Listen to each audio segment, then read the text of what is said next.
What's cracking, everybody? Welcome back to the channel. New video.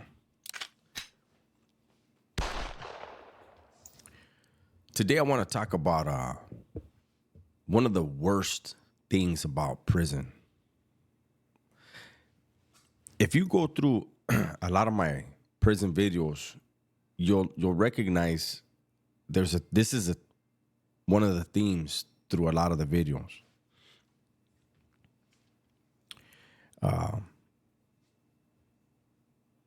So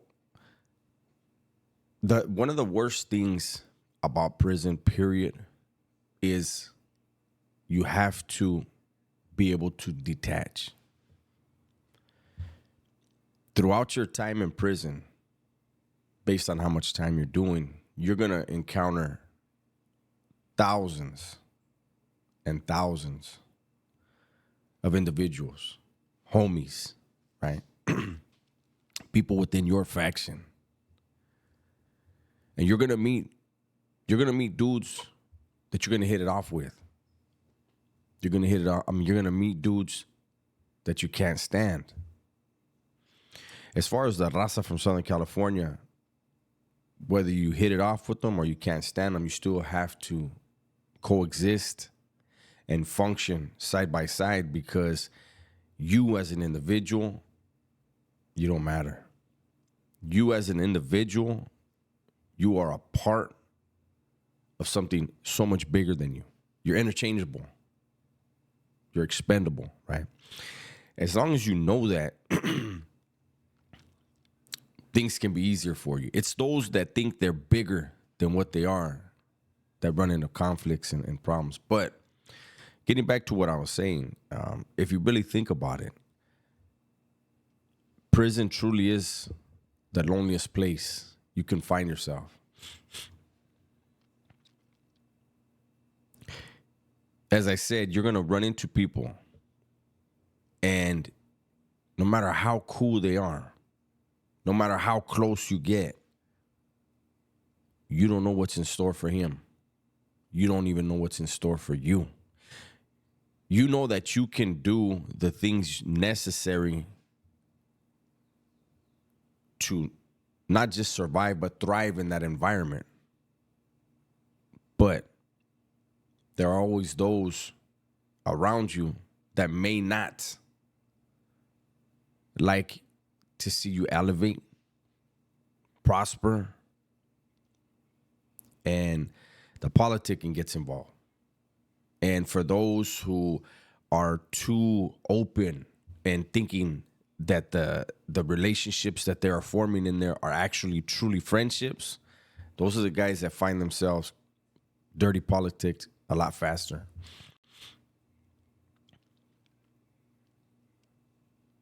And so you have to be able to, like, I have dudes to this day that we're very close, that I started doing time with 30 years ago.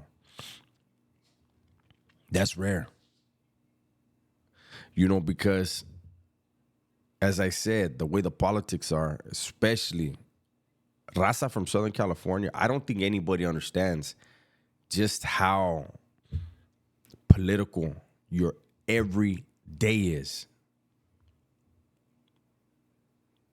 You know, there's a blueprint by Nietzsche. If you can find it, look it up. That thing applies very much to the Southern raza.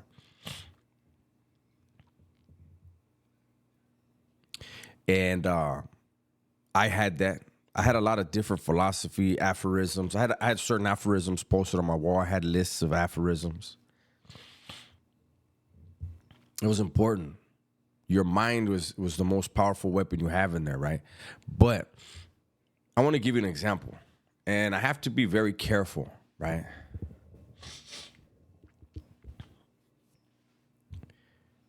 You know, it's a trip how, you know, like, the things people say and the things people talk about. Like, let me tell you a quick story. I had left Pelican Bay Shoe, transferred to another yard, right? And I've said a bunch of times here, a man's reputation will always precede him. in the criminal world, but especially in prison. When dudes are leaving the shoe, we know where we're going. We go to committee a month ahead of time. They'll tell us we're putting you up for transfer here. You go back. Back then, you would discuss with the legends, hey, if, not everybody did, but certain dudes. And so you say, hey, this is where I'm headed. And he'll or they will have people there, and there'll be things, plots, plans, strategies will be discussed, right? And it will be sent ahead of you. Hey, this Vato's coming. He's a friend of mine. You get there and you're taken care of, right? So I got there, and once I got to my regular building, got out of the fish tank, got to my regular building, there was a homie there. Very respectful, cool dude, right? And he's like, yeah, I know who you are. So-and-so was my cellie. And so-and-so had got at him, said you were coming. So, hey, anything you need, if I got it, it's yours, this and that. And me and him hit it off. I liked his estilo. He was cool. I took a liking to the dude so much that I was his gateway, whatever, into the game, we could say, right? Through me, he was able to interact with other people. And he was also able to achieve a position of authority. And, in that environment, other people look at it as that's one vote. Even those two people, that's one vote. They're always going to vote alike. He put him in that position. So whenever there's a vote, they're always going to vote together. But it's not necessarily always the case. And in this case, it truly wasn't. There came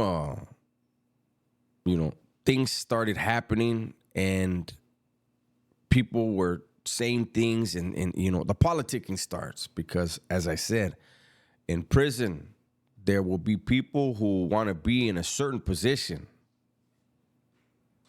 not content with their own. Myself, I was never, ever a selfish person. I was never a power-hungry person. Anyone that did time with me knows they can't deny it. I was sacrificed for the homies.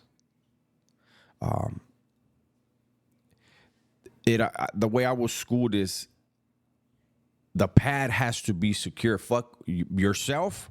You're going to get your feria, but the pad has to be secure. It has to be an environment where we can make feria, where people feel content enough to get that money flow going, where business becomes optimized, running smooth. There were times where I could have done things, but something else I knew needed to happen first. Take care of that. So there's other guys that were very selfish, and those guys are the ones that don't last. But anyways, things were happening, and very serious things, and politicking started, and this, and I want to say this before I almost skipped it. When I got this person, I pulled this person in with me, and he got the leadership position. Well, one of the leadership positions. People that trusted me were whispering in my ear, hey, homie, I don't know about that one. I was like, what you mean? And they say, hey, he turned into a bully. He turned into a tyrant. But see, I didn't see it because every time I was around him, he was the same person. But there was 3-4 dudes that were like, hey, Holmes, damn, why? And so I was like, don't trip on it, you know? But in the back of my head, I was like, damn. And when there was an opportunity, this person did side with someone else over me. And it was just reinforcement of how lonely prison is, how you have to be willing and able to cut ties like that. I told a story once about, I had a cellie. This is another person. We left Pelican Bay together. Didn't know who he was. He knew who I was. And the whole entire bus ride, man. We left Pelican Bay, laid over in San Quentin. From San Quentin the next day, we went to New Folsom, right? They had us up in the cages in the front. They had all the Southerners, actually, in the cages up front that were coming out of the shoe. And they kept me with this dude, man. And I swear, because he was like, I'm so-and-so. And I was like, orale, I'm so-and-so. And he's like, oh, I know who you are. And this dude would not stop talking. The whole, from Pelican Bay to San Quentin, because you're allowed to talk when you're in the cages. You just have to whisper, right? He wouldn't shut up. Got to San Quentin. The next day we get on the bus. They put us in the cages again together. Wouldn't shut up.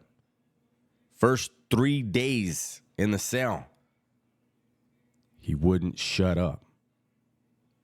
Finally, after 3 days, I looked at him. I said, hey, Holmes, hey, Spencer, real quick. And he said, what's up? I said, have you noticed I haven't even said a word since we got on the bus together? All I do is, oh, is that right? That's speed, man. That's a trip. I said, for 3 days, that's all I've said. I said, damn, Holmes, you haven't shut up, eh? Like, when are the stories going to stop? And, oh, man. You know, I had a Sally I didn't get along with. Like, well, they fucking talk his ear off. You know what I'm saying? And he laughed. And, you know, we were cool. And this dude had a reputation. I got there. I ran across, you know, dudes that knew him. I asked, what's up with this cat? Oh, no, you know, over here, he was doing this. You know, he stuck this dude. He stuck that dude. And, well, we were Sally's about 8 months. 8 months or so, and something happened.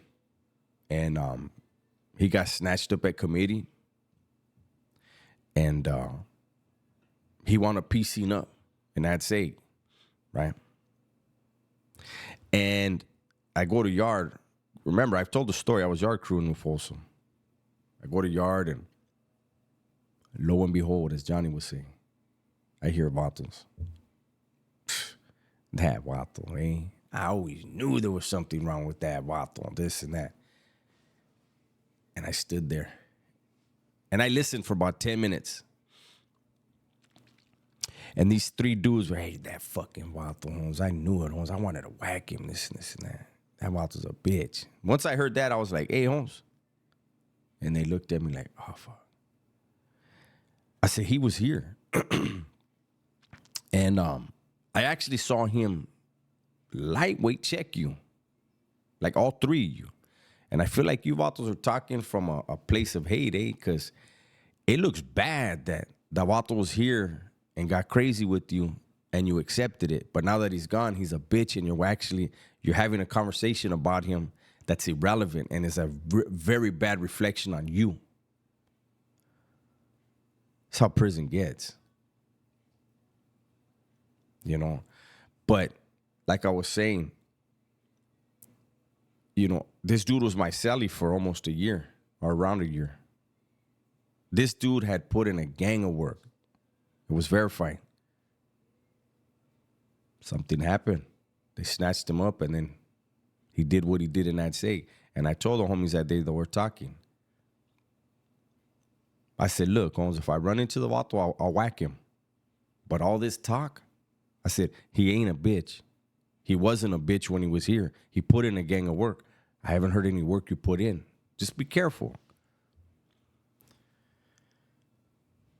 Incidents like that would get people to dislike me. But the killers on the yard respected it because it was necessary. You didn't let frivolous talk like that happen. But it was just another glimpse at how you have to be able to let people go. You don't have your family around you. If you're smart, anything outside of the prison walls is irrelevant to you. You love who you love out there, but they have a life to live in that world. You're on your own planet. You can't worry about if anybody out there's thinking of you. You got to be paying attention to what's directly in front of you. And like a great chess player, you're thinking 10 moves ahead. Because you know, just like they were talking about my Sally, there's other people always plotting on you. Looking for your downfall, trying to create that. Imagine living in a world where even in your sleep, you're plotting, you're planning.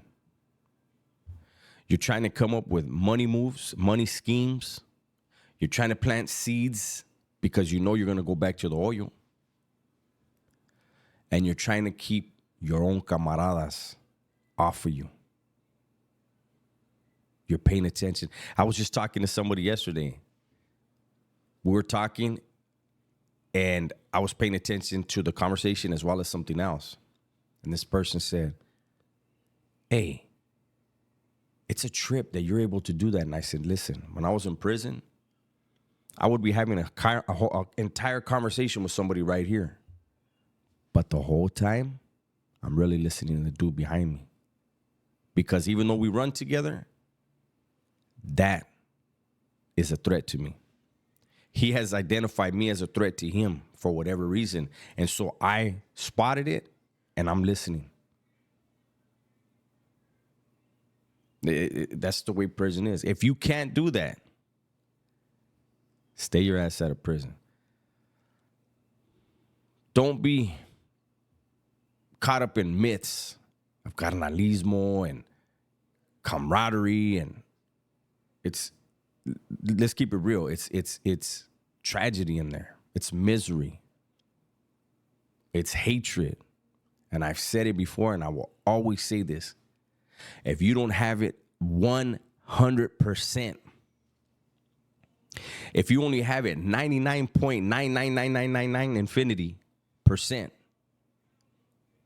to be able to kill or die like that, to be willing to turn on your own family like that, to be able to disengage from anyone and everyone like that, don't do it. Because that, whatever that little percentage is that wasn't involved in the 99, that's what's going to get you hurt. Prison is full of men that wish they were in our position out here. Forget what the haters say in the comment section. Like, if they were really about that, they'd be in there with those men. And those men, if they like them enough, they would tell them, the fuck were you thinking, homie, coming in here when you're 30 years old? When you're 27 years old, eh? You were out there, homie. You're done now. You're washed up. Want to sit in here with a bunch of fucking wattles when you had all that pussy out there? All right. Let's see what you do now. That's my video for today, man. Hopefully you guys enjoyed it. Everybody, please be safe for 4th of July. Everybody stay safe, stay smart, and tell the ones you love that you love them. I'm out of here.